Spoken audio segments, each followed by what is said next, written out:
Here's something most of us never really stop to think about. You walk into their space, and the first thing you notice is the pile of clothes on the chair, the dishes in the sink, papers everywhere. And somehow they just live in it, unbothered, like they do not even see it. From the outside, it looks like laziness, but that is not what is happening. So what is actually going on inside the mind of someone who lives in a mess? Because the answer might completely change the way you think about order and chaos itself.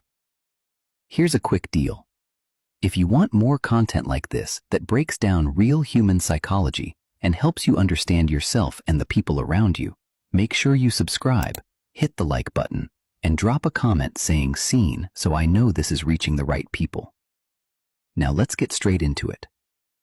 Let's start with what most people get wrong. They assume messy people are disorganized thinkers. But psychologist Kathleen Vohs found that people in messy environments actually showed higher levels of creative thinking. The mess is not always a sign of a broken mind. Sometimes it is a sign of a busy one. Here are 3 things consistently happening inside the mind of someone who lives in a mess. The first is cognitive overload. When someone is carrying too much mentally, cleaning gets deprioritized. The brain is not ignoring the mess. It is triaging. The inside feels so full that the outside stops feeling urgent. The second is sensory desensitization. The longer someone lives in clutter, the less their nervous system registers it as a problem.